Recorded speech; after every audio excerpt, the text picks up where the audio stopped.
édition du Private Equity Exchange.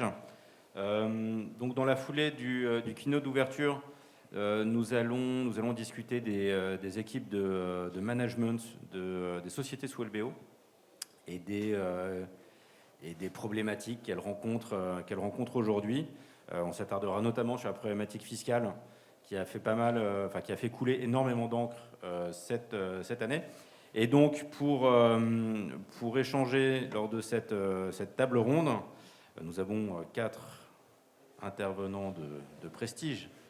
Donc, messieurs, je vous présente.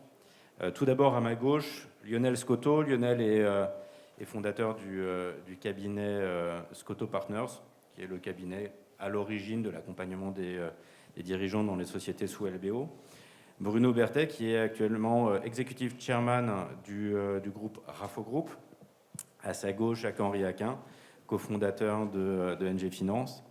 Et Frédéric Balochard, fondateur de Coruscan, banque d'affaires spécialisée dans l'accompagnement des dirigeants également.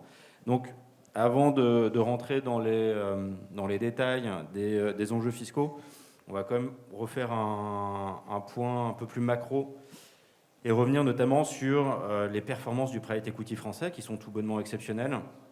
Aujourd'hui, la France occupe la deuxième place sur le podium mondial, ce qui n'était évidemment pas le cas il y a encore une dizaine d'années. Pendant très longtemps, la France était derrière l'Allemagne, était derrière le Royaume-Uni. Aujourd'hui, la France est simplement derrière les États-Unis. Et donc, ma première question que j'adresse à Lionel, et messieurs, évidemment, vous pourrez rebondir, c'est pour vous, justement, qu'est-ce qui explique aujourd'hui le succès du private equity français? Et le sous-jacent de cette question, évidemment, c'est est-ce que le rôle assez spécifique du manager dans une opération de LBO à la française, il est pour quelque chose dans ce succès qui est aujourd'hui unique au monde, si on compare aujourd'hui notre performance en private equity avec la performance globale de l'économie française. Monsieur Scotto. Merci. Alors, c'est une vaste question, donc je vais essayer d'y répondre de façon très synthétique. Je dirais le rôle du management est clé dans cette particularité française, mais pas que. En fait, il faut principalement 2 ingrédients pour pouvoir avoir un marché aussi dynamique. Il faut avoir évidemment des actifs, donc une profusion d'actifs à vendre et des actifs de qualité. Le private equity requiert que ce soit des sociétés qui dégagent des résultats, voire des résultats importants, qui ont des perspectives, donc des actifs. Et bien évidemment, le deuxième volet qui est un managerat qui est capable de leader ces opérations-là et de porter des projets, donc d'avoir une démarche entrepreneuriale. Alors évidemment, tout le private equity ne se fait pas que sur des sociétés de fondateurs, mais sur des sociétés qui sortent généralement de grands groupes, parfois qui sont délistés, mais qui sortent de grands groupes. Alors, ces doubles caractéristiques, si on compare 3 pays, alors on va mettre les États-Unis de côté, c'est le marché le private equity est né aux États-Unis, mais si on prend 3 grands pays, on prend UK, France, Allemagne, et qu'on compare leur évolution. Alors, le UK a commencé bien avant la France, mais le tissu de grands groupes anglais, il est bien inférieur au tissu français et a fortiori au tissu allemand. Alors, il y a des managers rares de qualité, mais les actifs aujourd'hui à carve-outer, à sortir, il y en a aujourd'hui beaucoup moins. Bon. Si on regarde maintenant la France et l'Allemagne, on se rend compte qu'en Allemagne, il y a beaucoup plus, je dirais, de sociétés, à la limite, de sociétés familiales, de grosses sociétés industrielles. On pourrait se dire donc qu'il y a profusion d'actifs. Mais là, on arrive à quelque chose qui est culturel. C'est-à-dire que pour pouvoir faire du private equity, il faut des managers qui dirigent des sociétés qui aient envie aujourd'hui de faire du private equity. Et notre expérience, nous, chez Scotto Partners, c'est que depuis 20 ans qu'on essaie de faire du private equity en Allemagne, on y arrive, mais sur la pointe des pieds, parce que les managers allemands, culturellement, ils ont beaucoup de mal à se dire je vais prendre la tête d'une entreprise avec un fonds et je vais le faire en quelque sorte dans le cadre d'un processus organisé par mon actionnaire. Il y a un problème de conflit de loyauté qui a fait que ça a été toujours très difficile de faire à une échelle, je dirais, répétitive du private equity sur des carve-out, des actifs de qualité en Allemagne. Donc il faut un contexte de managerat entrepreneur, c'est plutôt France et Angleterre, et une profusion d'actifs de qualité. On voit tous les grands groupes, les Lafarge, les Saint-Gobain, tous aujourd'hui vendent leurs actifs, non plus à d'autres industriels, mais à des fonds. Bruno, manager entrepreneur, du coup, vous en êtes? Oui, absolument. Alors, je suis effectivement un peu le cobaye sur cette estrade, en fait, celui qui manage une société sous LBO. Par rapport à ce qui vient d'être dit, qui est bien sûr parfaitement exact, qui est le fondement même de cette réussite, je pense néanmoins qu'il faut aussi ajouter l'aspect acceptabilité sociale du LBO. C'est quelque chose qui n'était pas évident il y a quelques années. Moi, je peux témoigner, hein, il y a un peu plus de 25 ans. Toutes les fois qu'il y avait une tentative de ce type-là, il y avait un consensus assez général orchestré par les organisations syndicales et par la presse pour, en fait, quel que soit le fonds qui voulait entrer, dénoncer les fonds de pension, virgule, forcément américains à l'époque, qui allaient faire de la casse sociale. Et ce climat, forcément, ne favorisait pas les opérations, ne favorisait pas la mobilisation de managers qui, quelque part, étaient un peu désignés à la vindicte populaire. Je crois que cette époque-là a bien changé. Ça fait partie aujourd'hui des éléments de succès qu'on peut rencontrer en France. Ça a bien changé parce qu'au fil de ces années, finalement, il y a une vertu du LBO qui je pense, a été démontrée devant beaucoup de scepticisme lié un peu à la tradition française. Finalement, les équipes ont démontré que les sociétés sous LBO étaient finalement peut-être en moyenne plus robustes, avec une stratégie mieux définie, plus lisible et en fait une capacité de croissance supérieure à d'autres types de capitalisme. Et donc un nouveau consensus s'est formé autour de ce type d'action. Ce qui permet derrière de trouver des managers qui sont prêts à tenter cette aventure de manière beaucoup plus lisible. Alors, en plus, bien entendu, vous savez tous ici qu'on a des outils de management package qui permettent d'élargir la participation de managers au fur et à mesure que les LBO avancent. Et ce partage en fait de la création de richesse, la mise en commun d'objectifs et puis la définition d'une stratégie commune ne peut qu'attirer des personnes de valeur dans ce type de dispositif. Moi, je crois fondamentalement, et bien sûr, à l'importance de la qualité des personnes qui s'impliquent dans ce type de sujet. Il y a un vieil aphorisme, je suis désolé, qui avait été écrit entre les deux guerres par un ingénieur d'origine qui avait écrit les mémoires de Barenton Confiseur, si c'est un titre qui dit encore quelque chose à certains d'entre vous. Cet aphorisme veut qu'on peut tout faire avec de l'argent, sauf des hommes. Et qu'en fait, dans le LBO, il y a aussi besoin d'hommes. Et l'un des succès, me semble-t-il, qu'on peut trouver en France, c'est la disponibilité de managers compétents et prêts à relever ce type de défi. Fred, je te laisse compléter. On a déjà dit beaucoup. Bonjour à tous. Peut-être deux sujets supplémentaires pour compléter. C'est que effectivement, il y a cette ressource côté manager.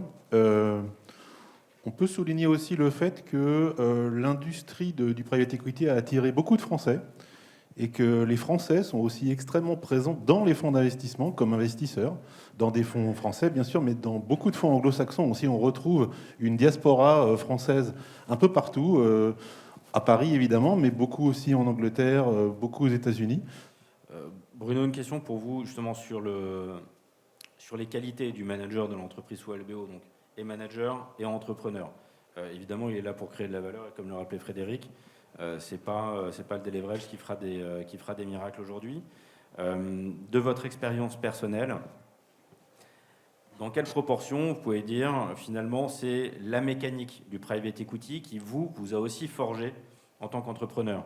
Est-ce que d'une certaine manière la fonction a aussi créé l'organe, et est-ce que les vertus du private equity tel qu'il est organisé en France aujourd'hui est de nature à développer et à créer aussi toute une génération de managers entrepreneurs qui sans ça, n'auraient pas forcément acquis ces qualités professionnelles? Bon, je suis pas sûr qu'on puisse répondre de manière générale à la question que vous posez. Je peux effectivement parler un peu de mon cas particulier et puis essayer de l'élargir. À titre personnel, j'avais pas vraiment un faciès total d'entrepreneur puisque j'ai travaillé pendant 35 ans au sein du ministère. Alors un ministère un peu particulier dans lequel on a l'habitude de prendre des risques, qui est le ministère des Armées, mais c'est pas le même type de risque. À l'issue de ce passage un peu long, je suis effectivement devenu un jeune entrepreneur.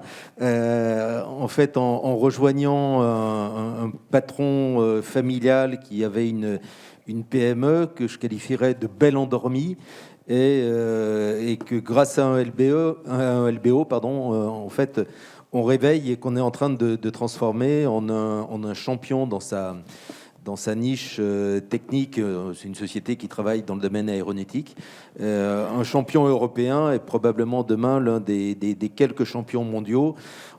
C'est une société qui est parmi les 7 qui savent résoudre un problème un tout petit peu spécifique sur les avions de combat. Donc c'est pas un sport de masse. Et effectivement, le LBO aujourd'hui...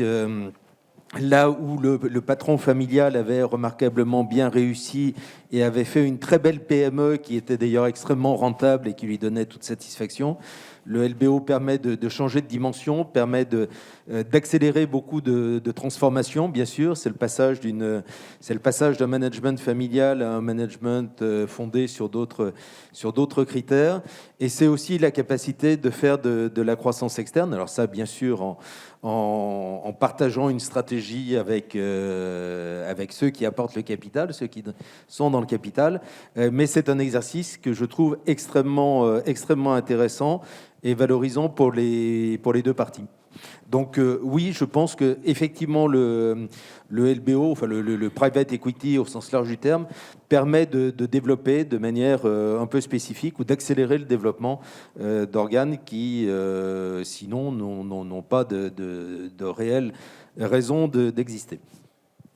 Très bien, donc cette particularité française du private equity a donné naissance au cours des dernières décennies à une spécificité qu'on appelle aujourd'hui le management package. Lionel n'y est évidemment pas étranger. Néanmoins, la fiscalité des management packages a été quand même revue de fond en comble en 2021, d'abord à l'occasion de 3 arrêts du Conseil d'État en juillet dernier, et puis plus récemment, une 4e décision est venue corroborer tout ça. Donc Jacques-Henri, je vais te passer la parole, mais en quelques mots, est-ce que tu peux nous résumer l'impact de ces décisions sur la fiscalité des manpack et directement les conséquences pour les entrepreneurs sous private equity? Oui, merci Pierre. Bonjour, Jacques-Henri Aquin, effectivement. Alors, j'interviens aujourd'hui sur le panel avec un positionnement particulier puisqu'on intervient en tant qu'expert indépendant, on valorise les management packages, donc c'est-à-dire qu'on a une position entre le manager et l'investisseur financier, si je puis dire, ou maintenant les 2 investisseurs financiers, s'il faut le dire aujourd'hui comme ça.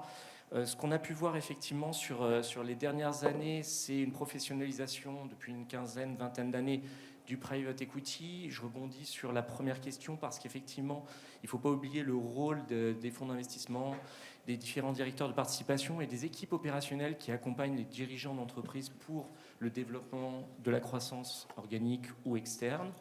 Mais également, sur les dernières années, pour revenir aussi sur les problématiques de fiscalité, on a vu une évolution dans les management packages où historiquement, c'était un instrument qui était dédié, on va dire, à un cercle premier, à un manager, deux managers, une équipe très restreinte. Ces derniers temps, on les a vus s'élargir, enfin ces derniers temps, c'est depuis quelques années, on le voit bien s'élargir à des cercles larges, on voit un cercle 2, cercle 3, cercle élargi, pour pouvoir justement partager cette création de valeur. Je pense que c'est dans l'air du temps, la tendance est autre, mais ceci n'a pas empêché évidemment le rappel de la fiscalité avec les derniers arrêts effectivement de juillet et plus récemment il y a quelques semaines un autre arrêt qui vient corroborer, j'ai envie de dire, les 3 premiers, même si un est en appel, si je puis dire. On peut voir que les derniers arrêts donnent une tendance de fond globale sur la problématique du rôle de manager, de sa position dans l'entreprise, évidemment de ses conditions de réalisation, de liquidité de son management package qui est attaché à sa fonction. Et c'est ça aujourd'hui qui pose un véritable sujet, évidemment, dans l'univers du LBO auprès des conseils managers, mais également auprès des fonds d'investissement qui sont aussi très alertes à ce sujet-là, qui sollicitent beaucoup leurs avocats fiscalistes. On le voit, nous, sur nos opérations, puisque quand on intervient sur de l'expertise indépendante, on parle à la fois aux avocats fiscalistes, corporate, mais également aux investisseurs, mais aussi aux managers.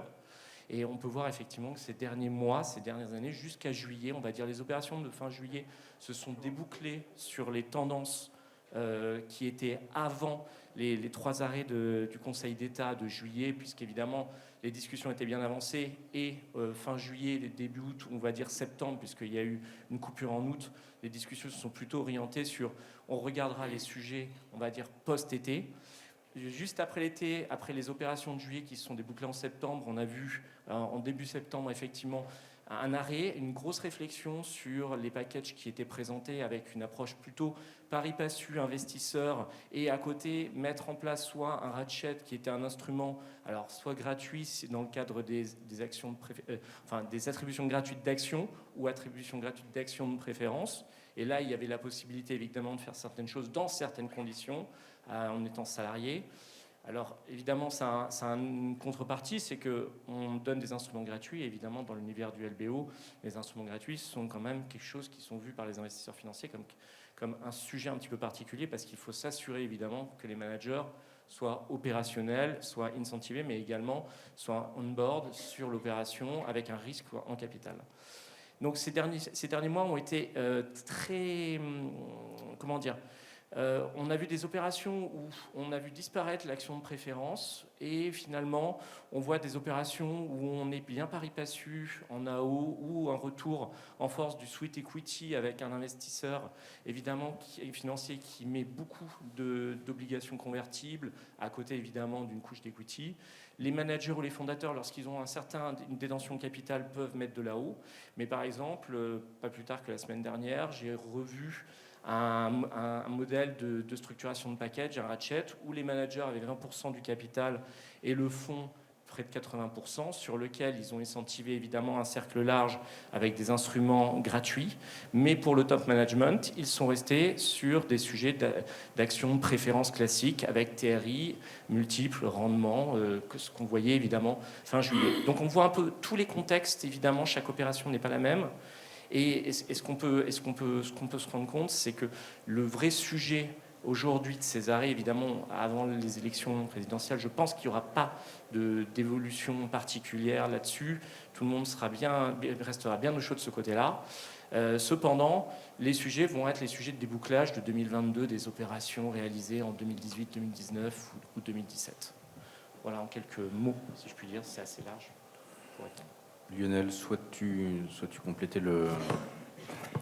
Alors, c'est un sujet qui est éminemment fiscal. C'est une très mauvaise nouvelle. Il faut être clair. On ne peut pas dire mieux.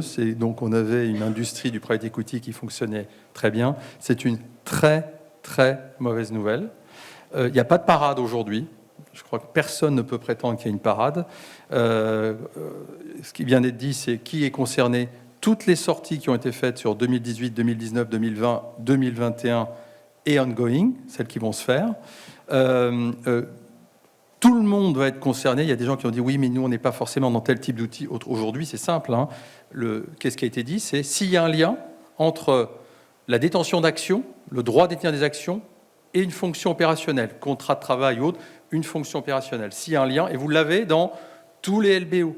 On ne peut pas donner à des gens des outils de captation de valeur sans qu'il y ait un élastique. Si la personne part le lendemain même où ça lui a été attribué, le lendemain même où il a souscrit, par définition, ça ne fonctionne pas. Donc, il y a toujours ce lien dans tous les LBO et on ne voit pas comment on peut faire autrement. Donc, la France va réussir à se tirer une balle dans le pied en créant un climat où... Qu'est-ce qu'on a fait, nous, praticiens, jusqu'à la fin de l'année actuellement ? Toutes les opérations qui étaient en cours. Alors, celles qui pouvaient se décaler un petit peu, on a dit peut-être que vous devriez un tout petit peu décaler l'opération s'il n'y a pas une priorité absolue pour sortir maintenant. Et sinon, dans la mesure du possible, on a demandé aux managers de faire des apports de leurs titres intégraux, de ne pas sortir de cash et d'attendre qu'il se passe quelque chose dans la prochaine opération, d'être en report en quelque sorte d'imposition. Donc on n'a pas de solution aujourd'hui. On a une menace qui n'est autre que, eh bien, au moins, au lieu de, on troque de la flat tax versus du taux marginal d'imposition. C'est pas exactement la même chose. Puis après, en deuxième volet, est-ce qu'on va aussi troquer de la flat tax contre du taux marginal d'imposition contre des charges sociales? Parce que la conséquence, c'est est-ce que ça va être aussi, puisqu'on dit que c'est du salaire, bon, bah, alors dans ces cas-là, il y aura des charges sociales. Donc ça peut être, cet événement est majeur aujourd'hui dans notre industrie et on ne sait pas comment le traiter. Aujourd'hui, de manière très concrète, tu as une multiplication des contentieux qui sont gérés au niveau de ton cabinet ou pas? Alors, il y a un éminent fiscaliste là qui pourrait en parler, mais c'est naissant. Hein. Juillet, il y a eu ces arrêts. Les contrôles, bien évidemment, vont commencer. Ces arrêts sont caricaturaux. Là, j'insiste pour que tout le monde comprenne bien que l'administration, parmi les centaines de recours, elle a pris, moi ça fait 25 ans que je fais ce métier, elle a pris au moins 15 ans pour identifier 3-4 arrêts qui sont, mais évidemment, des management packages bâclés, sous-pricés, non valorisés. Enfin, rien n'a été fait dans ces arrêts pour dire ça, on va édicter des règles à partir de ce qu'on voit là. Vous voyez, c'est comme, je prends un exemple, c'est comme si on interdisait les armes dans le monde entier parce que 4 personnes se sont blessées. Ben, c'est la même chose, c'est l'utilisation. Non, mais c'est la même chose. Qu'est-ce qu'on en fait? Les gens ont contourné, ont donné des outils sans faire pricer, sans faire valoriser ou en faisant des prêts. Il fallait pas le faire. Bon, et elle est partie de cette caricature, d'accord? Elle a dicté une règle générale. Bon, donc je pense que malheureusement, c'est une très mauvaise nouvelle pour notre industrie. J'espère, à titre modeste, nous, on a essayé d'intervenir auprès des autorités, au moins du secrétaire général de l'Élysée ou autre. On nous a fait comprendre que sur le plan électoral, c'était impossible de s'occuper des packages avant une élection. Bon, très bien. Donc, peut-être qu'après l'élection, il va se passer quelque chose. Mais pour l'instant, c'est un vrai coup d'arrêt, je dirais, à cette superbe dynamique française. Bruno, votre parcours dans le private equity français eût-il été le même avec cette nouvelle fiscalité?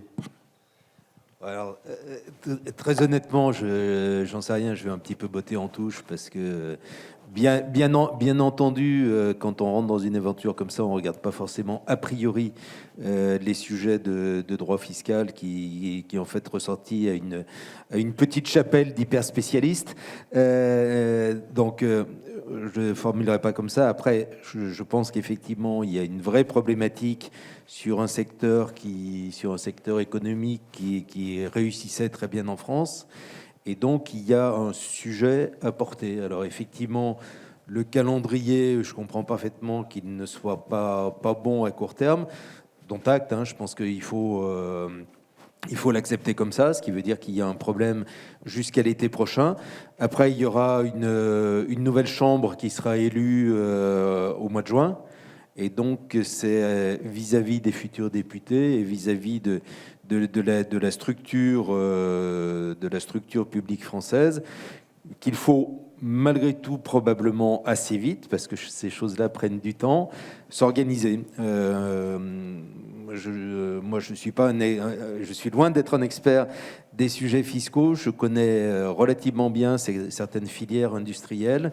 Et effectivement, quand une filière s'organise, en général, elle sait expliquer les tenants et les aboutissants, et c'est suivi des faits. Donc, je ne peux qu'espérer qu'il en soit de même pour le private equity. Après, il ne faut pas se faire d'illusions. Le Conseil d'État a dit le droit, dont acte. Donc, il faut modifier le droit. Et ce qui prendra globalement, dans le meilleur des cas, une année. Frédéric, est-ce que tu as beaucoup d'opérations en cours?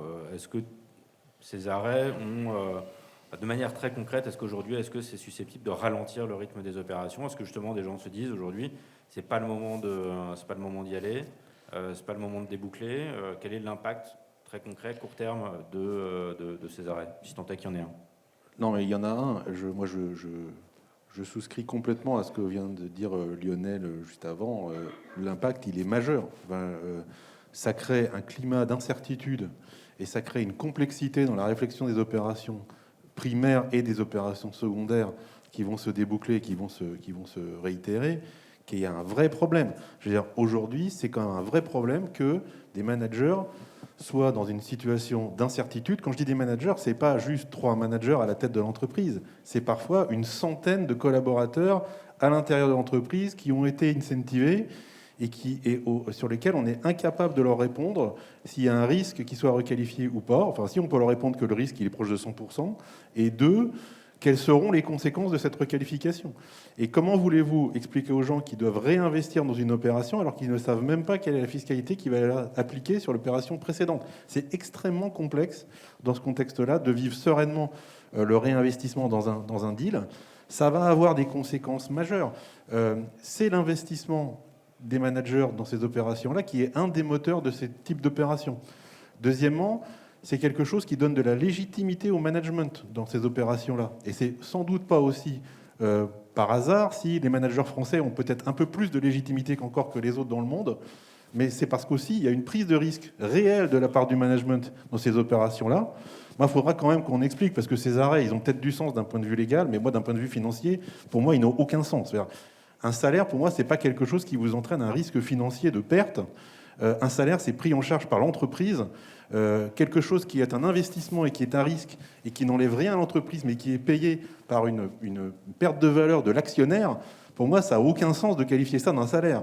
Donc, une fois qu'on a dit ça, je ne suis pas du tout un fiscaliste, et peut-être que d'un point de vue légal, c'est exact, mais la réalité de ça, c'est qu'on est en train d'organiser un système dans lequel, dans le meilleur des cas, la conséquence que ça va avoir, c'est que, de façon à éviter d'avoir des risques opérationnels trop importants, on va réduire les management packages à nouveau à un nombre très limité de happy few top managers, ce qui ne va pas du tout dans le sens ni d'ailleurs de transférer de la richesse à un nombre important de collaborateurs, ni qui va dans le sens non plus fiscal pour l'État, parce que finalement, transférer cette richesse à un panel large de managers, c'est des gens qui sont résidents fiscaux français pour la plupart, c'est des gens qui payent de l'impôt en France, qui contribuent à la richesse nationale.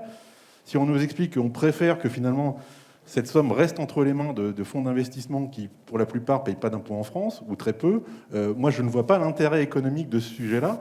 Et donc, c'est un problème majeur qu'on a aujourd'hui et qu'on va avoir à résoudre. Et évidemment, moi, je ne jette pas l'opprobre sur les juges, ils font leur travail, mais c'est aux législateurs de travailler et de se rendre compte de l'impact macroéconomique, politique que ça va avoir, et de faire en sorte que la France reste un territoire propice au LBO, et que ça continue à contribuer au développement de l'économie française. Jacques-Henri, quelque chose tu veux compléter? La tirade était pas mal. Hein, Non, effectivement, là aussi, je suis tout à fait d'accord avec mes homologues sur ce point-là, c'est de pouvoir dire effectivement sur les derniers échanges que j'ai pu avoir dans la structuration des management packages, c'est des sujets qui deviennent de plus en plus saillants, effectivement, où les prises de décision, elles sont beaucoup plus tranchées. Sur certains, on élimine carrément des managers parce qu'effectivement, on a des problématiques. D'autres, on dit qu'on va élargir et incentiver tout le monde de la même façon avec des instruments légaux qui sont l'opposé d'un investissement, puisqu'il n'y a pas de prise de risque lorsque vous attribuez gratuitement des actions. Et à l'inverse, à ceux que vous faites payer des instruments payants, vous faites payer des instruments, et vous vous retrouvez avec un risque fiscal alors qu'il y a un vrai risque en capital qui est pris. Donc on marche un petit peu sur la tête. Et là-dessus, je rejoins évidemment ce qui vient d'être dit. Enfin, pour finir, pour faire un parallèle avec le social sur le Lucien Barrière de l'époque, qui allait dans ce sens-là, on peut voir que le social et le fiscal ne communiquent pas automatiquement. Et pour revenir sur les derniers arrêts, et Lionel en a parlé tout à l'heure, on parle de sujets évidemment très historiques, on parle de 2004 pour certains sujets, où les structurations n'étaient plus du tout celles d'aujourd'hui. Donc en fait, aujourd'hui, on est pénalisé avec des modèles qui tournent, on va dire, correctement, qui ont une dynamique qui est en train d'être cassée, alors qu'on est en train de juger des instruments qui ont plus de 17 ans, où à l'époque, début des années 2000, le management package n'avait rien à voir avec ce qu'on met en place aujourd'hui. Donc c'est un vrai sujet, c'est quelque chose qu'il faut régler rapidement pour éviter de casser évidemment cette dynamique-là, ou de voir malheureusement des happy few, des managers partir, se structurer ou avoir une structuration, juridique et fiscale extrêmement complexe qui ne donnera accès évidemment à de la survaleur qu'à un certain nombre et pas à tous, et ce n'est pas du tout l'objectif évidemment pour la France. Voilà. Bruno, de manière très opérationnelle, est-ce que ce type de mauvaise nouvelle est de nature à perturber la conduite des opérations dans l'entreprise ? Alors, à ce stade, je ne pense pas, ne serait-ce que parce que le sujet n'a pas encore été vraiment approprié par les différentes personnes.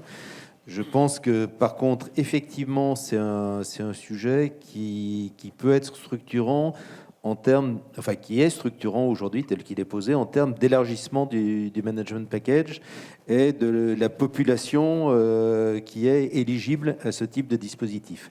Et ça, effectivement, dans le cadre du développement d'une société, de croissance externe, d'évolution de l'implication d'un management élargi, je pense que c'est une très mauvaise nouvelle.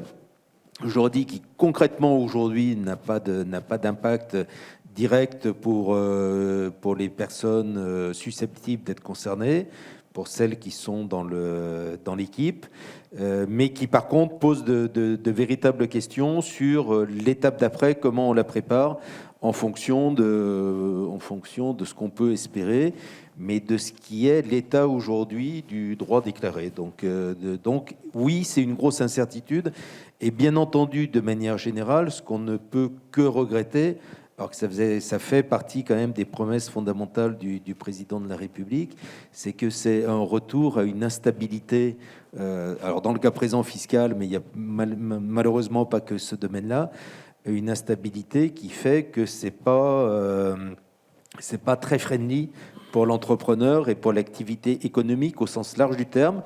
Cela dit, le sujet aujourd'hui, moi, me paraît effectivement tellement caricatural que bien expliqué, ce qui n'est pas évident, bien expliqué, on ne peut qu'espérer que le droit évolue avec une nouvelle chambre.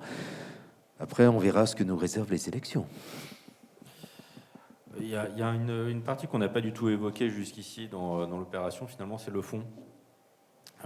Aujourd'hui, et Lionel, je te pose la question en premier, quelle posture recommandes-tu aux équipes dirigeantes dans leurs négociations avec les fonds ? Est-ce que les fonds, finalement, entendent ce qui est en train de se passer ? Et est-ce que c'est de nature à les faire évoluer sur leur position dans le contexte de la négo ? Alors, c'est vraiment un point central, puisque l'actualité, cette actualité est récente, hein, elle est vraiment de milieu de l'année. C'est vraiment un point sur lequel on a beaucoup fait de pédagogie avec les fonds, représentant les managerats, leur expliquer que c'est le problème d'une personne qui ne sait pas si elle peut réinvestir de son patrimoine une base 50, 100, 30, 10, 20, c'est aussi leur problème. Et c'est pas un problème de management, c'est un problème qui doit être partagé pour le bon déroulé de l'opération de LBO. Il faut être clair, hein, une équipe de managerats, et là je vois un président d'un managerat qu'on a conseillé qui a voulu incentiver une population bien plus large que 100 personnes. C'est le problème quand même, c'est que ça soit perçu comme étant je dirais, un partage équitable de valeur et que ça soit un bienfait plutôt qu'un problème. Et à partir du moment où dans une entreprise, on ne gère pas ce problème-là et que le fonds ne le gère pas, le climat social de l'entreprise, même si les gens ne sont pas forcément avec les yeux sur le compteur tous les jours, peut se dégrader. On a, nous, un exemple dans une opération de LBO où les gens, depuis 6 mois, ne font plus que discuter, regarder, modéliser les conséquences et qu'est-ce qu'ils peuvent réinvestir, ne pas réinvestir. Donc c'est bien évidemment quelque chose qu'on a évoqué avec les fonds. On a donc dû mettre en place dans les opérations les plus récentes des mécanismes qui permettent aux managers de pouvoir se liquidifier. Donc, techniquement, cet input, se liquidifier une partie de leur investissement en fonction de l'exigence de l'administration, qu'ils ne soient pas seuls avec un problème ou une demande fiscale et être dans une opération de LBO qui peut durer 5 ans, 7 ans, 8 ans et être illiquide. On pourrait presque imaginer qu'ils soient ruinés par un redressement et avec des actions qui ne sont pas liquides. Par définition, on est sur du non-coté. Donc, on a fait cette pédagogie avec les fonds. Je pense que dans l'ensemble, elle a été comprise par les fonds, mais c'est un enjeu maintenant qui rentre au même titre que la qualité du package et de la structuration des futurs packages, qui est très complexe du coup. Il y a cette capacité de répondre à des problèmes de conjoncturaux liés à l'administration fiscale. Donc les fonds entendent, c'est bien. Mais est-ce que tous les fonds entendent? Est-ce qu'il n'y a pas est-ce qu'il n'y a pas aussi une notion culturelle entre d'un côté des fonds hexagonaux, un peu plus small, mid-cap, dans une logique entrepreneuriale, de l'autre côté des fonds anglo-saxons qui sont peut-être un peu plus loin de ce type de préoccupations? Fred, Jacques-Henri, dans l'ordre que vous souhaitez. Oui, oui, tout à fait. L'acceptabilité, entre guillemets, ou la souplesse que peuvent avoir les fonds d'investissement est assez différente en fonction des interlocuteurs qu'on a. Globalement, ils entendent le discours, etc. On peut amener un certain nombre d'aménagements. On est en train de le faire. On travaille tous les professionnels autour de cette table travaillent et conseillent les managers pour essayer d'adapter les structures et de faire un certain nombre d'avancées pour essayer de dénouer un peu ou de délier cette histoire de contrat de travail. Mais on a une énorme hypocrisie autour de ça, quand même, globalement. On est dans du private equity. Dans private equity, je vous rappelle qu'il y a le mot private, quoi. À un moment, on n'est pas dans des sociétés listées. C'est-à-dire que moi, en tant que manager, si j'ai le droit d'investir dans mon entreprise et pas ma grand-mère, c'est bien parce que je suis à l'intérieur de cette opération et je ne suis pas à l'extérieur. Je veux dire, par définition, j'investis dans une structure parce que j'y participe. Et d'une part. Et d'autre part, il y a quand même cette notion, je dirais, d'affectio societatis qui existe dans toutes les sociétés privées. Et à partir du moment où l'affectio societatis n'existe plus, c'est normal qu'on puisse sortir, ou même qu'on doive sortir du capital. Donc, à un moment, on n'arrivera pas complètement, à mon avis, à résoudre ce problème. Et plus on aura de facilité à gérer le mouvement à l'intérieur du capital des différents acteurs qui sont à l'intérieur, et plus ça sera facile d'élargir le nombre de gens qui pourront être accéder à ce type de système. Donc, il faut absolument qu'on arrive à sortir de cette hypocrisie-là. Oui, je peux investir dans une opération de private equity parce que j'y participe, et pas pour une autre raison, et c'est normal. Et oui, je dois pouvoir sortir du capital, ou on doit pouvoir me sortir du capital si je n'y participe plus. C'est juste normal, et ça fait partie de la vie économique logique. Donc il faut qu'on puisse arriver à trouver des systèmes qui fonctionnent avec ce type de dispositif. Sinon, on va créer un véritable problème, ou alors on va arriver à une définition du management package plus anglo-saxonne, qui existe quand même beaucoup aux États-Unis notamment, mais qui est essentiellement basée sur des instruments gratuits, avec le corollaire de ça, qui est que le management devient beaucoup plus une espèce de facilité, entre guillemets, interchangeable, qui est globalement quand même pas dans la culture française ou même européenne, et dans lequel le management a finalement beaucoup moins de poids en réalité et beaucoup moins de légitimité, ce qui veut dire que quelque part, on est en train de déporter la prise de décision, parce qu'on le voit dans ce qu'on négocie. On négocie évidemment, nous c'est notre rôle, des aspects financiers, mais Lionel est bien placé pour le savoir, il négocie aussi beaucoup d'aspects liés à la gouvernance de l'entreprise.